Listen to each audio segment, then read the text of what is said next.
Captain Lisa Morgan stood on the bridge of the human ship Starbound and watched the stars move past the main screen. The ship had been traveling for 6 months now, far beyond any place humans had ever been before. This was their first real journey, into deep space, away from Earth and the solar system they called home. Lisa felt excited and nervous at the same time. Every day brought new discoveries, new worlds to study, and new questions about what else lived out here among the stars. Dr. Amy Bennett sat at her science station, watching the readings from her instruments. As the ship's expert on alien life, she spent most of her time looking for signs that other intelligent beings existed somewhere in the galaxy. So far, they had found many strange plants and animals on the worlds they visited, but no signs of advanced civilizations. Amy hoped that would change soon. She believed that humans were not alone in the universe, and she wanted to be the first person to prove it. The bridge was quiet except for the soft hum of the ship's engines. Commander Kate Sullivan walked between the stations, checking on the crew. Kate had served in Earth's military for 15 years before joining this mission. She was responsible for keeping everyone safe, and she took that job very seriously. Sometimes she worried that they were moving too far from home too quickly, but she also knew that humans had always been explorers. It was in their nature to push boundaries and see what lay beyond the next hill or the next star. Engineer Maya Rodriguez worked in the engine room, 3 levels below the bridge. She loved the complex machines that kept their ship running and had made several improvements to their systems during the long journey. Maya was always thinking of new ways to make things work better. Her friends often joked that she could fix anything with spare parts and enough time. Maya took pride in keeping the Starbound running smoothly, even when they encountered problems that the original designers had never imagined. Dr. Bennett suddenly sat up straight at her station. Her instruments were showing something she had never seen before. The readings indicated massive energy signatures coming from 3 different directions. These were not natural phenomena like stars or planets. These energy patterns looked artificial, created by intelligent beings with advanced technology. Amy's heart began beating faster as she realized what this might mean. "Captain Morgan," Amy called out, trying to keep her voice steady, "I'm detecting multiple large objects approaching our position. The energy readings suggest they are artificial constructs, possibly ships." Lisa immediately moved to Amy's station to look at the data. The readings were unlike anything in their databases. Whatever was out there was much larger than the Starbound, and seemed to be using technology far more advanced than anything humans had developed. Lisa felt a mix of excitement and concern. This was what they had hoped to find, but she had not expected it to find them first. "How many objects are we talking about?" Lisa asked. Amy studied her screens more carefully. "I count at least 12. Large vessels, possibly more. They're arranged in 3 separate groups, and they're all moving toward us." Commander Sullivan heard the conversation and moved quickly to her tactical station. Her training kicked in automatically as she began analyzing potential threats. The approaching ships were much larger than the Starbound, and their energy readings suggested weapon systems that could easily destroy the human vessel. Kate's mind raced through possible defensive strategies, but she knew they were badly outnumbered and outgunned. "Captain, should I raise our shields and prepare weapons?" Kate asked. Before Lisa could answer, the space around the Starbound began to shimmer and change. 3 groups of alien ships appeared as if they had been invisible moments before. The vessels were unlike anything humans had ever imagined. One group consisted of dark ships covered in what looked like bone decorations and sharp spikes. Another group appeared to be made of living trees that pulsed with soft light. The third group was the strangest of all, ships that seemed to bend, light around them, making them hard to look at directly. The largest of the bone-covered ships sent a communication signal to the Starbound. The universal translator that Amy had designed began working immediately, converting the alien language into words the humans could understand. A harsh, reptilian voice filled the bridge. "Unknown vessel, you have entered the sacred hunting grounds of the Kethmori, the Sylvani, and the Voidstalkers. We are the apex predators of this galaxy. Every new species that ventures into our territory must face the trial of fangs. You will be tested to determine if you are worthy prey or if you possess the strength to join the ranks of hunters." Lisa exchanged worried glances with her crew. This was not the peaceful first contact scenario they had hoped for. Amy stepped forward, activating the communication system. "This is Dr. Amy Bennett of the human vessel Starbound. We come in peace and seek only to explore and learn. We had no knowledge of your hunting grounds and meant no disrespect. Perhaps we could discuss this situation and find a peaceful solution." A different voice came through the communicator, this one more melodic but equally intimidating. "I am Velandra of the Silvani. Peaceful solutions are for prey species that have already been tested and found lacking. You must prove your worth through action, not words. All species believe they are special until they face the hunt." A third voice joined the conversation, ancient and cold. "I am Nyxaria, Void Stalker. We have hunted for thousands of years. Every species follows the same pattern when faced with our trials. They beg, they bargain, they hide, and eventually they fall. You will be no different." The first voice, belonging to the Kethmori leader, spoke again. "I am Zarathek, pack leader of the Kethmori. The Trial of Fangs begins in one solar cycle. You will be released on 3 different worlds, each controlled by one of our species. If any of you survive the designated time period and demonstrate hunting prowess, your species will be granted limited territory in our domain. If you fail, your ship and crew will become trophies in our collections." Lisa felt her stomach tighten. These aliens saw humans as nothing more than potential prey to be hunted for sport. She looked around the bridge at her crew, seeing determination in their faces despite the fear they must be feeling. Amy was already working at her station, trying to gather more information about their captors. Kate was reviewing tactical data, looking for any possible advantage.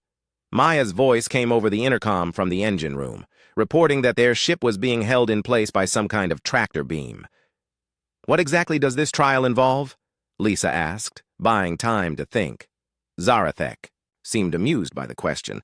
"You will be hunted by our finest warriors on worlds of our choosing.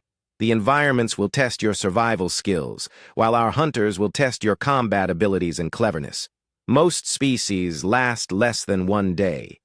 A few have managed to survive for several days before being captured or killed. None have ever turned the tables on their hunters." The communication ended, leaving the human crew alone with their thoughts. Lisa knew they had no choice but to participate in this trial, but she was not going to accept defeat without a fight. Humans had survived and thrived on Earth by adapting to challenges and thinking creatively. Perhaps those same qualities would serve them well against these galactic predators.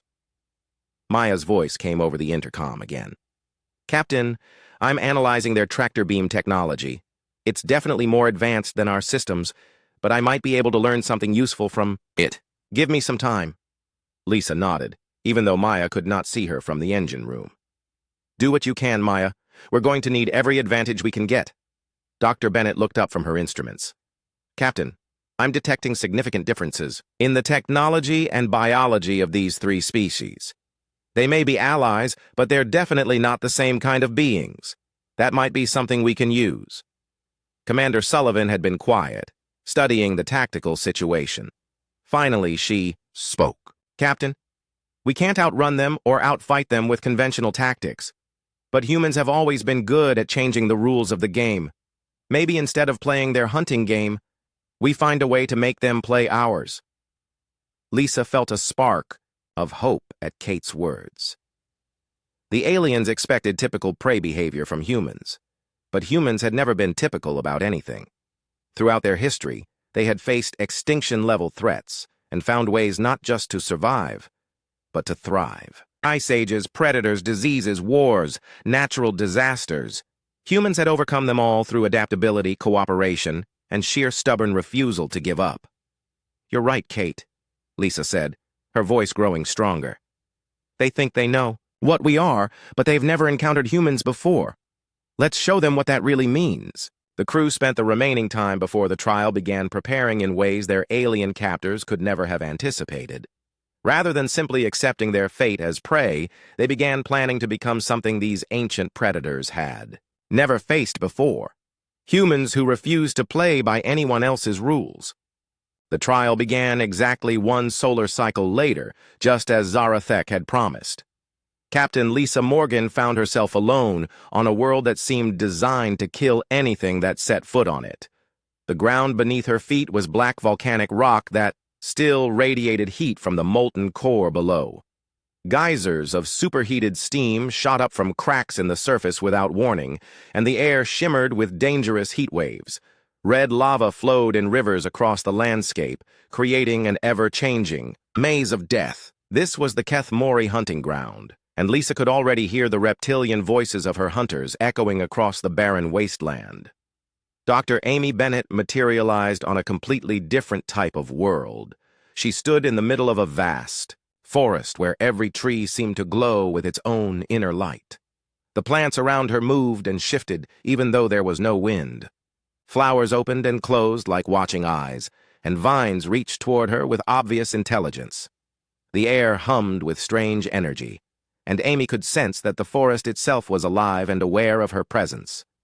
Somewhere in the glowing canopy above, she heard the musical voices of Sylvani hunters calling to each other as they began their pursuit. Commander Kate Sullivan appeared in what looked like empty space, but she quickly realized she was inside a massive asteroid field. Chunks of rock the size of buildings floated all around her, connected by metal walkways and artificial gravity fields. The asteroids had been hollowed out and connected to create a three-dimensional maze that stretched in every direction. Strange. Shadows moved between the rocks, and Kate knew that Voidstalker hunters were already tracking her through their twisted labyrinth. The artificial lighting created confusing shadows that seemed to move on their own, making it hard to tell what was real and what was illusion.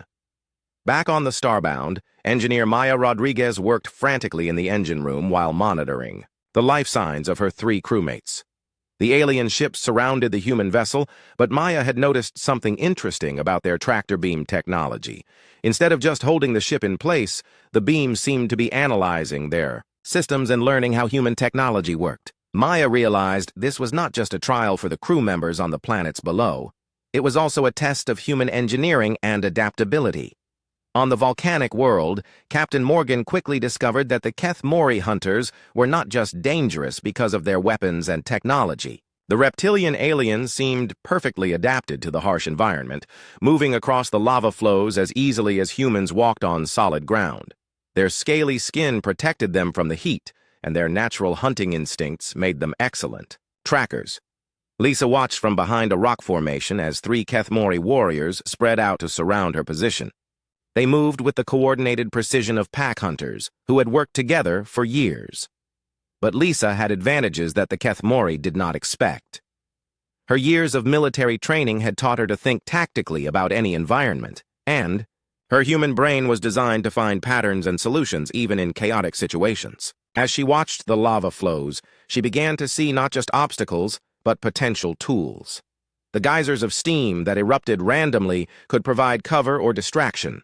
The shifting landscape meant that safe paths were constantly changing, but it also meant that dangers could be turned against her pursuers. When the first Keth Mori warrior came around the rock formation, Lisa was not there. She had climbed higher up the volcanic slope, using handholds that the heavier reptilian could not follow. From her new position, she could see the heat patterns in the ground below. Lisa waited until the warrior was directly over a spot where she could see underground pressure building. Then she triggered a small avalanche of rocks. The falling stones hit the exact spot needed to redirect a pressure vent, and superheated steam erupted directly under the surprised hunter. In the glowing forest, Dr. Bennett faced a different kind of challenge. The Sylvani hunters were part plant and part animal, moving through their forest home with perfect grace. They could communicate with the trees and plants, turning the entire ecosystem into an extension of their hunting abilities. Velandra led a group of 3 hunters through the canopy above, using flowering vines to track Amy's movement and root networks to sense where she stepped. Amy's advantage was her scientific training and her deep understanding of biological systems. As a xenobiologist, she had studied how different forms of life might evolve and interact. The Sylvani forest was beautiful and complex, but it was still a biological system that followed certain rules. Amy began to observe how the plants responded to different stimuli and how they communicated with each other. She noticed that certain frequencies of sound caused the glowing flowers to close, while other sounds made them open wider. When Velandra's hunting party closed in on Amy's position, they found something unexpected. The forest plants that should have been helping them track their prey were instead responding to new signals. Amy had learned to mimic some of the chemical and sound patterns that the plants used to communicate. She was not just hiding in the forest. She was talking to it, convincing it that the Sylvani hunters were the real threat to the ecosystem's balance. In the asteroid maze, Commander Sullivan dealt with the most psychologically challenging environment. The Void Stalkers specialized in hunting through fear and confusion. Their technology could bend light and create illusions that made their prey question what was real. Nyxaria moved through the maze like a living shadow, appearing and disappearing in ways that defied logic. Her weapons could strike from impossible angles, and her movements seemed to ignore the laws of physics. Kate's military training had prepared her for psychological warfare, but nothing quite like this. However, she had one advantage that Nyxaria had not encountered in thousands of years of hunting: human stubbornness and refusal to be intimidated. Instead of running from the illusions and shadows, Kate began studying them. She used her tactical training to map the maze and identify which shadows were real and which were projections. When Nyxaria appeared behind Kate with weapons ready, the human did something that shocked the ancient hunter. Instead of cowering or fleeing, Kate turned around and attacked. She had improvised weapons from metal debris and had set traps throughout the section of maze where she had been hiding. Kate did not try to match the Void Stalker's advanced technology. Instead, she used simple physics and human creativity to create advantages that Nyxaria had never faced before.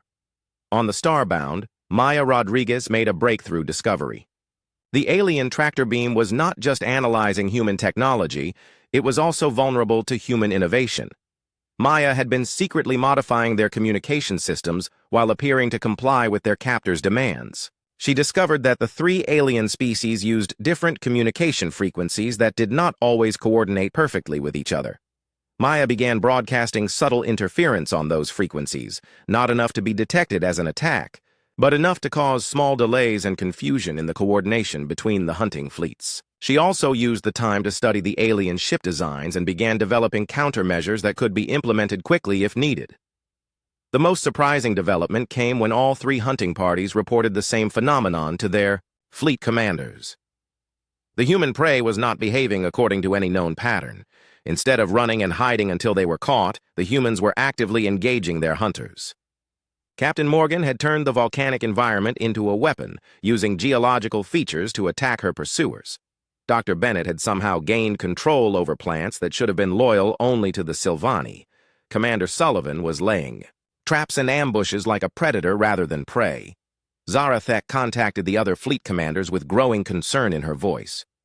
These humans do not behave like any prey species we have encountered. They adapt to new environments faster than should be possible, and they turn disadvantages into advantages through methods we have never seen. Velandra reported similar observations. The human in our forest has learned to communicate with our plants in a matter of hours. She is using our own ecosystem against us. This should not be possible for a species we have never encountered before.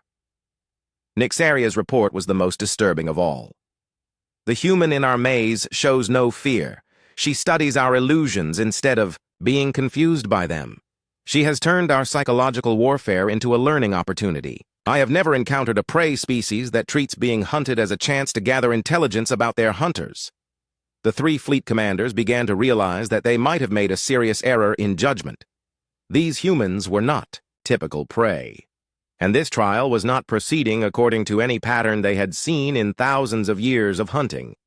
For the first time in their long careers as apex predators, they began to wonder if they had encountered something that might be more dangerous than they were. As the first day of the trial ended, all three humans were not only still alive but had actively turned the tables on their hunters.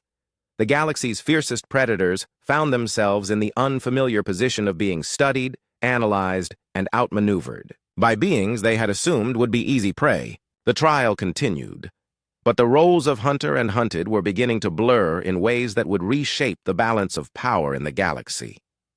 The second day of the trial brought changes that no one in the galaxy had ever witnessed before.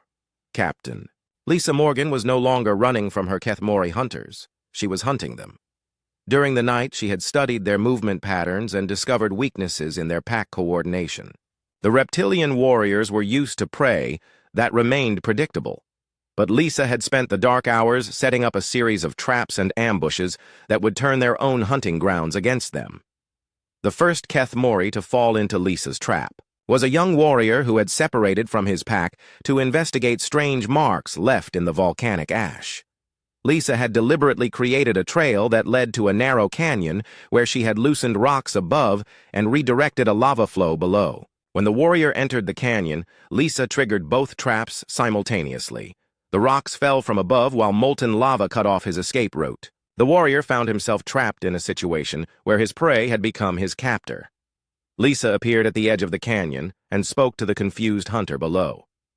"You wanted to test human survival skills.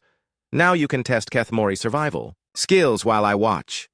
She left food and water within reach, but kept the warrior trapped in the canyon. More importantly, she had learned to mimic Keth Mori communication sounds, and she began broadcasting false signals that confused the other hunting packs. Dr. Amy Bennett had made even more dramatic progress in the Sylvani forest. Her communication with the plant network had evolved from simple chemical signals to complex conversations about the nature of the ecosystem. The trees had begun to share information about thousands of years of Sylvani hunting practices, revealing secrets that the hunters themselves had forgotten. Amy learned that the Sylvani had not always been predators. They had evolved into hunters after forming a symbiotic relationship with their forest worlds, but the plants remembered their original peaceful nature. Using this knowledge, Amy convinced several sections of the forest to stop cooperating with Valandra's hunting party. Ancient trees that had served the Sylvani for millennia began closing their canopies and redirecting their root networks. When the hunting party tried to track Amy through their usual plant allies, they found themselves lost in their own forest. The glowing flowers that normally provided light and navigation began leading the hunters in circles, while Amy moved freely through areas that had never been restricted to prey before.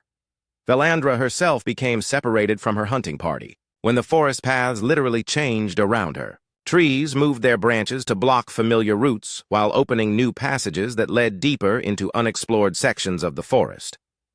Amy had not just learned to communicate with the plants, she had convinced them to actively rebel against their Sylvani masters. Commander Kate Sullivan's progress in the asteroid maze was the most psychologically devastating to her hunters.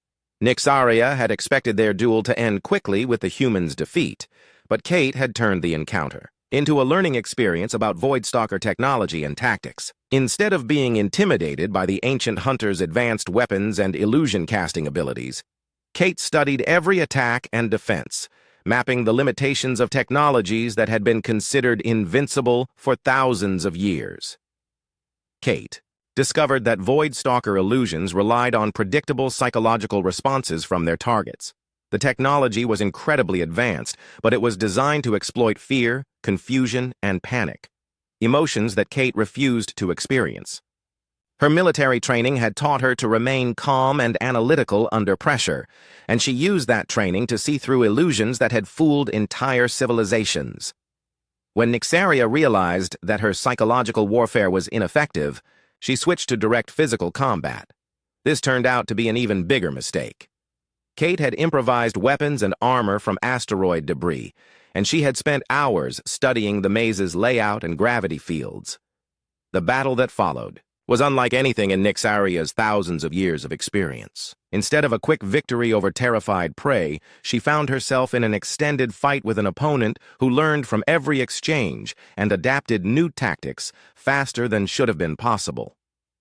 Engineer Maya Rodriguez continued her work aboard the Starbound, but her efforts had expanded far beyond simple survival. She had successfully infiltrated the communication networks of all three alien fleets and was now gathering intelligence about their technology, their history, and their weaknesses. Maya discovered that the three predator species had an uneasy alliance based on mutual respect for each other's hunting abilities, but they had significant technological and philosophical differences that could be exploited. More importantly, Maya learned that the trial of fangs was not just a test for new species, it was also a harvesting operation. The aliens had been using these trials for thousands of years to collect genetic material, technology samples, and tactical information from defeated species. The galaxy's Predator Alliance had built their dominance by literally stealing the best characteristics of every species they encountered and incorporating those advantages into their own capabilities. This discovery changed everything for Maya. The humans were not just fighting for their freedom. They were fighting against a system that had been suppressing the development of countless species for millennia. Maya began preparing countermeasures that would not only protect the human crew, but also disrupt the entire Predator Alliance's ability to coordinate their activities. The alien fleet commanders began holding emergency meetings as reports continued to arrive about impossible developments in all three trials. Zarathek reported that her hunting pack was being systematically dismantled by a single human who seemed to understand Kethmori tactics better than warriors who had trained for decades. This human has captured one of my warriors and is using our own communication protocols against us. She has turned our hunting ground into her territory. Velandra's report was even more disturbing. The human in our forest has convinced our plant allies to rebel against us. Sections of forest that have served our people for thousands of years are now actively working against Silvani hunters. The very foundation of our hunting culture is being challenged by a single being who has been in our world for less than 2 days. Nyxaria's pride was deeply wounded by her report. The human in our maze refuses to be intimidated by our most advanced psychological warfare techniques. She has turned our trial into a research opportunity and is now using Void Stalker technology against Void Stalker hunters. I have been forced to retreat and regroup multiple times against an opponent who should have been defeated in the first encounter. Council Prime Ithmaven listened to these reports with growing alarm. In thousands of years of conducting trials, no prey species had ever turned the tables on their hunters. The 3 predator species had built their reputation and their alliance on the assumption that they were the apex beings in the galaxy. The idea that a single unknown species could challenge all 3 of them simultaneously threatened the very foundation of their civilization. These humans are not prey, Ithmaven finally admitted. They are something we have never encountered before. They adapt and learn faster than should be biologically possible. They turn every disadvantage into an advantage and every trial into a learning opportunity. We may have made a serious error in challenging them to this trial. The other fleet commanders began to agree, but their pride as hunters made it difficult to admit defeat. Zarathek suggested increasing the intensity of the trial by sending more hunters and more dangerous environmental challenges. Velandra proposed using forbidden biotechnology to force the forest to cooperate with Silvani hunters. Nyxaria wanted to abandon the traditional trial rules and simply overwhelm the humans with superior numbers and firepower. But Maya Rodriguez had been listening to all of these communications through her infiltration of their networks. She now had detailed intelligence about the alien fleet positions, their weapons capabilities, and their internal disagreements.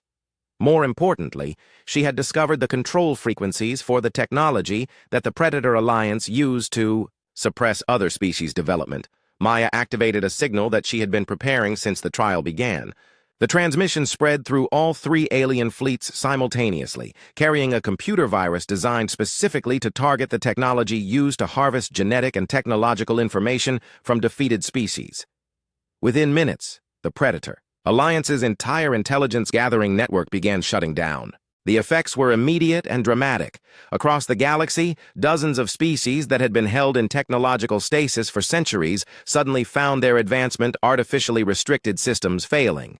Civilizations that had been prevented from developing faster than light travel or advanced weapons suddenly had access to technologies that had been deliberately kept from them. The 3 predator fleets found themselves facing a galaxy that was rapidly becoming much more dangerous than they had ever intended. The humans had not just survived their trial, they had exposed and dismantled the secret system that had maintained the Predator Alliance's dominance for thousands of years. Captain Morgan's voice came over the communication channels, reaching all 3 fleets simultaneously. You wanted to test whether humans were worthy prey or worthy hunters. You have your answer. We are neither. We are teachers, and we have just taught the entire galaxy how to break free from your artificial limitations. The trial is over, but the real test is just beginning. The galaxy's fiercest hunters realized that they had not just found their match in humans, they had encountered a species that could change the fundamental nature of galactic civilization itself. The galaxy erupted into chaos as Maya Rodriguez's signal spread through every corner of known space. On hundreds of worlds, species that had been kept in technological stagnation for centuries suddenly found their research laboratories and engineering facilities working at full capacity for the first time in generations. The artificial barriers that had prevented them from developing advanced weapons, faster ships, and better defenses simply vanished overnight. The three predator fleets found themselves surrounded by rapidly advancing civilizations that were no longer content to remain as potential prey. Ships that had been limited to basic space travel suddenly equipped themselves with weapons that could challenge Keth-Mori warships. Planets that had been restricted to primitive agriculture began launching their own exploration and military vessels. The carefully maintained balance of power that had kept the galaxy stable under predator rule was collapsing in real time. Council Prime Ithmaven called an emergency meeting of all three fleet commanders. The holographic conference showed the strain and panic that none of these ancient hunters had ever experienced before. "The humans have destroyed everything we built over thousands of years," Ithmaven said, her voice shaking with rage and fear. "They have not just escaped our trial, they have ended our entire way of life." Zarathek displayed tactical reports, showing dozens of new threats emerging across Keth-Mori territory. Former prey species are forming military alliances and developing weapons specifically designed to counter our advantages. They are using technology combinations that we never allowed them to discover. Some of their new ships are already more advanced than our own. Velandra showed similar reports from Silvani space. "Our forest worlds are being contacted by off-world species who are offering technology exchanges and military support. The plant networks that have served us for millennia are being influenced by alien communication methods that we cannot counter. Our own hunting grounds are becoming unsafe for Silvani hunters." Nixaria's report was the most disturbing of all. "The psychological warfare techniques that have made Void Stalkers the most feared hunters in the galaxy are being studied and countered by dozens of species simultaneously. They are sharing information about our methods and developing collective defenses that neutralize our advantages. For the first time in my existence, I am experiencing what it feels like to be prey." But the most immediate threat came from the three humans who were still on the trial worlds. Captain Lisa Morgan had not only captured multiple Keth-Mori hunters, but had begun broadcasting detailed analyses of their technology and tactics to every species in the galaxy. Her transmissions included step-by-step instructions for countering, Keth-Mori pack hunting methods, and detailed specifications for weapons that could penetrate their natural armor. Dr. Amy Bennett had achieved something that no non-Silvani had ever accomplished. She had gained the complete trust and cooperation of an entire forest world. The plants were now sharing biological secrets that the Silvani had kept hidden for thousands of years. Amy was broadcasting this information to agricultural and biological research centers across the galaxy, giving other species the knowledge they needed to develop their own biotechnology and break free from dependence on Silvani-controlled ecosystems. Commander Kate Sullivan had done the impossible. She had defeated Nixaria in single combat. The ancient Void Stalker, who had never lost a battle in thousands of years of hunting, found herself trapped in her own maze by an opponent who had learned to use Void Stalker technology better than its creators. Kate was now broadcasting detailed technical specifications about Void Stalker illusion technology and psychological warfare methods, information that was being used by defense researchers throughout the galaxy. Engineer Maya Rodriguez continued to coordinate these efforts from the Starbound, but her role had expanded far beyond simple technical support. She had become the communications hub for a galaxy-wide revolution against predator dominance. Species that had never been allowed to contact each other were now sharing technology and forming alliances through networks that Maya had established using hijacked predator communication systems. The human crew had accomplished something that no one in the galaxy had thought possible. They had turned the Predator Alliance's own trial system against them and used it to liberate every suppressed species simultaneously. But Maya knew that the most dangerous phase was just beginning. Desperate predators with advanced technology and thousands of years of military experience would not surrender their dominance without a fight. The first major battle came when a combined fleet of newly liberated species attempted to escort a supply convoy through what had been Keth-Mori territory. Zarathek led a massive hunting fleet to intercept them, expecting an easy victory over ships and crews with limited combat experience.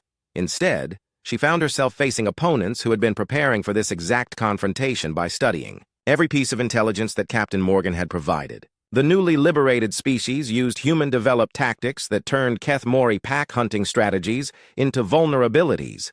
Instead of fleeing when the reptilian hunters attempted to surround them, the convoy ships formed defensive formations that forced the Keth-Mori into direct confrontations where their natural advantages were neutralized. The battle ended with Zarathek's fleet retreating for the first time in her military career. Similar defeats occurred in Sylvani and Void Stalker territory as formerly prey species used human intelligence to counter hunting techniques that had been successful for millennia. The three predator species found themselves losing battles, territory, and allies as their former victims became confident and capable opponents. But the most significant change came from within the Predator Alliance itself. Younger members of all three species began questioning the wisdom of their traditional hunting culture. They pointed out that the humans had demonstrated superior adaptability and innovation by working with other species rather than dominating them. Some began to suggest that cooperation might be more effective than predation for long-term survival and growth. Velandra was the first high-ranking predator to openly challenge the traditional system.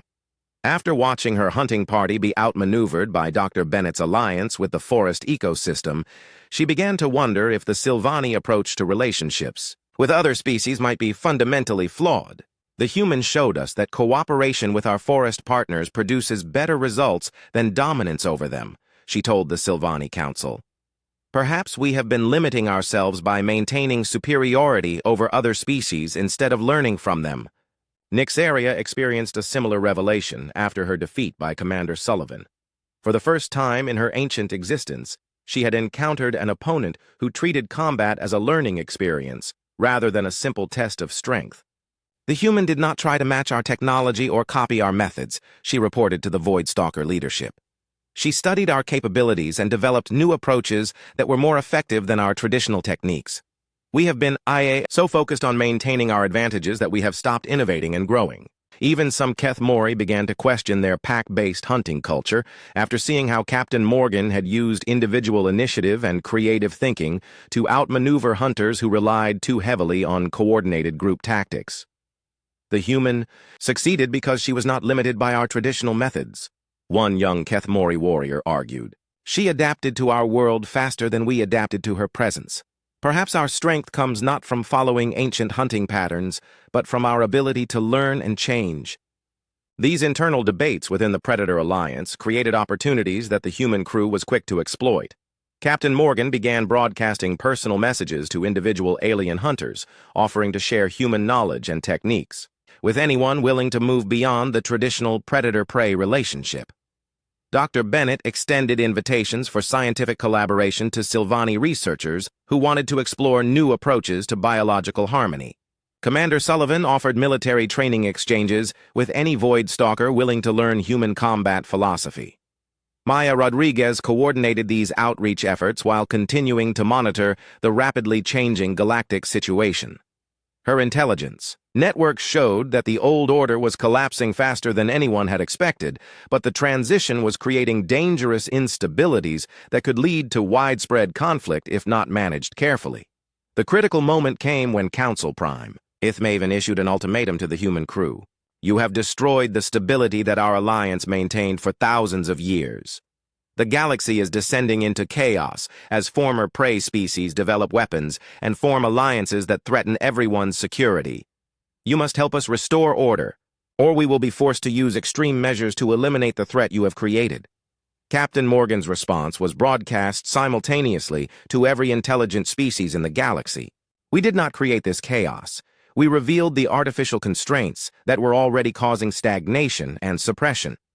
The galaxy was never as stable as you believed. You maintained control by preventing growth and change, but that kind of stability is ultimately destructive. We offer a different approach. Controlled growth through cooperation and mutual support. Join us in building something better, or step aside and let others create the future. The ultimatum had been delivered, and the response would determine Whether the galaxy moved toward a new era of cooperation or descended into a devastating war between the old order and the forces of change that humanity had unleashed. The final confrontation began when massive fleets from all three predator species converged on the human position. Council Prime Ith Maven had decided that the threat posed by human influence could only be eliminated through overwhelming force. Hundreds of warships surrounded the Starbound, while ground forces prepared to assault the trial worlds where the human crew members were still demonstrating that the galaxy's apex predators were not invincible. But the galaxy that assembled to witness this confrontation was not the same one that had existed just days earlier. Ships from dozens of formerly suppressed species arrived to support the humans, their crews eager to test their newly developed technologies and tactics against their former oppressors. The space around the trial system became crowded with vessels, representing civilizations that had never been allowed to cooperate before, but were now united by their shared experience of liberation from predator control. Captain Lisa Morgan stood on the volcanic world where her trial had begun, but she was no longer alone. A group of young Kethmori warriors had joined her, rebels who had chosen to learn human tactics rather than follow their traditional pack-hunting methods. Together, they had turned the hostile environment into a defensive fortress that could withstand assault by much larger forces. Dr. Amy Bennett had achieved something even more remarkable in the Silvani forest. The entire ecosystem had declared independence from Silvani control and was now serving as a neutral meeting ground where representatives from multiple species could gather safely. The forest itself had become a living embassy where biological and technological knowledge was being shared freely among civilizations that had been kept apart for centuries. Commander Kate Sullivan had transformed the Void Stalker maze into a training facility where former prey species were learning advanced tactical techniques from captured predator technology. Nyxaria herself had joined this effort, her ancient pride finally overcome by the realization that teaching and learning were more fulfilling than hunting and dominating. Engineer Maya Rodriguez coordinated these developments from the Starbound, while simultaneously managing the most complex communication network in galactic history. Her systems were providing real-time coordination between hundreds of species, allowing them to share resources and support each other in ways that the Predator Alliance had spent thousands of years preventing. The first phase of the battle was fought in space as the Predator fleets attempted to destroy the growing alliance of liberated species. But the engagement revealed just how much the balance of power had shifted. Ships that had been designed using combined technologies from multiple species proved more versatile and effective than the specialized Predator vessels. Crews that had learned human tactical philosophy were more adaptable and innovative than hunters who relied on ancient patterns and traditions. Zarathek led the Kethmori fleet in a massive coordinated attack that should have overwhelmed the defensive forces through sheer numbers and firepower. Instead, she found her carefully planned assault dissolving into chaos as human-trained opponents used unpredictable tactics that turned the Kethmori pack-hunting advantages into vulnerabilities. Enemy ships worked together in fluid formations that changed faster than her hunters could adapt. The Silvani bioships faced similar difficulties when they attempted to use their living technology against opponents who had learned from Dr. Bennett's research. The newly liberated species had developed countermeasures that could communicate directly with Silvani biotechnology, convincing the living ships to refuse commands from their traditional masters. Several Silvani vessels actually switched sides during the battle, their biotechnology choosing to serve crews that treated them as partners rather than tools. Void Stalker. Psychological warfare proved completely ineffective against opponents who had been trained in Commander Sullivan's mental discipline techniques. The illusions and fear-based tactics that had worked for thousands of years simply failed when used against crews who understood the technology behind them and had learned to remain calm and analytical under pressure. But the real turning point came when Velandra, Nyxaria, and a group of young Kethmori hunters publicly declared their allegiance to the human-led alliance. These respected figures from all three predator species announced that they had learned more about their own potential in a few days of cooperation with humans than they had in centuries of following traditional hunting culture. The humans showed us what we had forgotten, Velandra broadcast to the combined fleets. Growth comes from cooperation and learning, not from domination and control. We became so focused on maintaining our position as apex predators that we stopped evolving and adapting. The humans proved that there is no such thing as a permanent apex position. There are only species that continue to grow and species that stagnate. Nyxaria's message was even more powerful because of her legendary status among void stalkers. I have existed for thousands of years as the ultimate hunter, but I learned more about combat effectiveness from one human than I had discovered in millennia of traditional hunting. The humans do not seek to replace us as apex predators. They seek to eliminate the concept of fixed hierarchies entirely. Every species can be apex in their own domain when they are free to develop their full potential.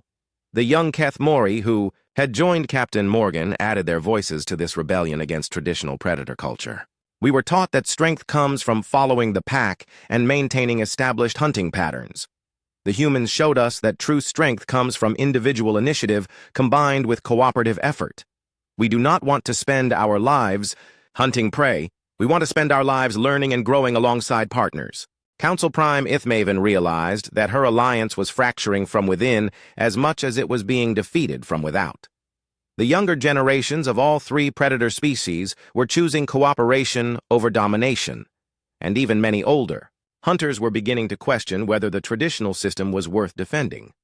The final phase of the confrontation became a negotiation rather than a battle. Captain Morgan's voice reached every ship in the system as she made an offer that would reshape galactic civilization.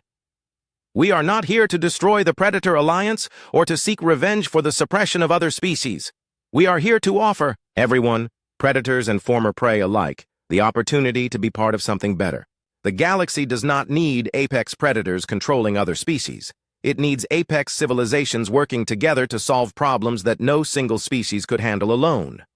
The Kethmori understanding of pack coordination, the Silvani knowledge of biological harmony, and the Voidstalker mastery of advanced technology. These are valuable contributions to galactic civilization, not weapons to be used for domination.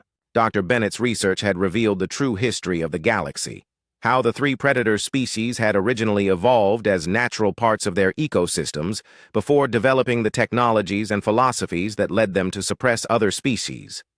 You were not always predators, she broadcast. You became hunters because you believed it was necessary for survival, but survival through domination is ultimately self-limiting. Survival through cooperation allows unlimited growth and development. The offer was simple but revolutionary.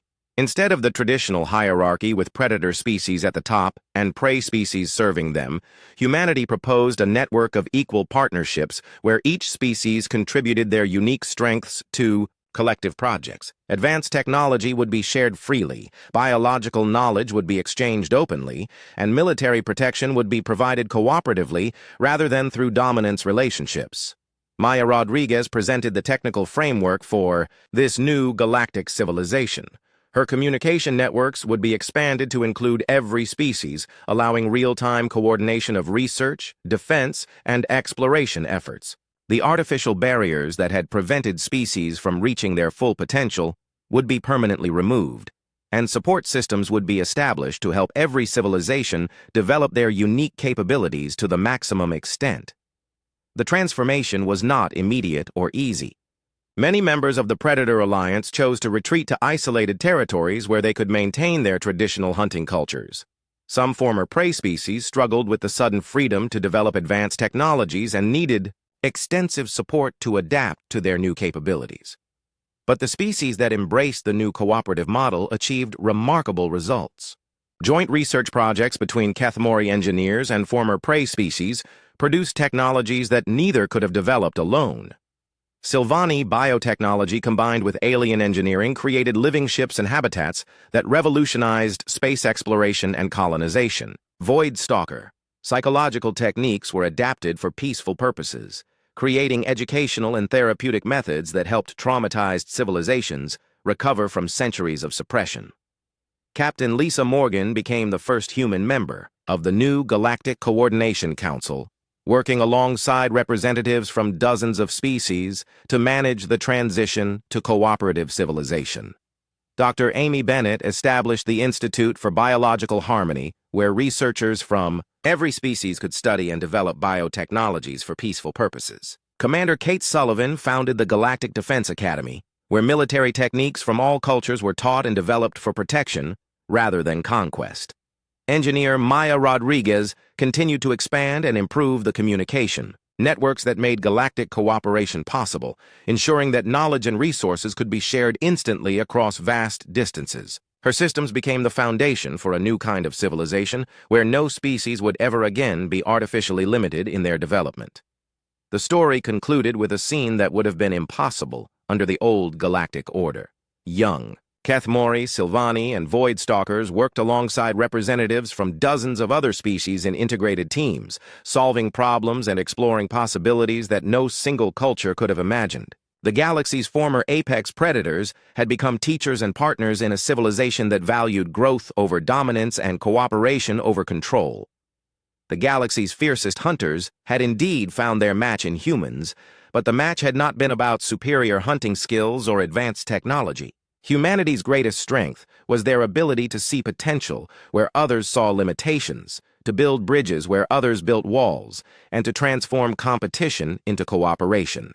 They had shown the galaxy that the ultimate victory was not defeating your opponents but helping them become better than they ever thought possible.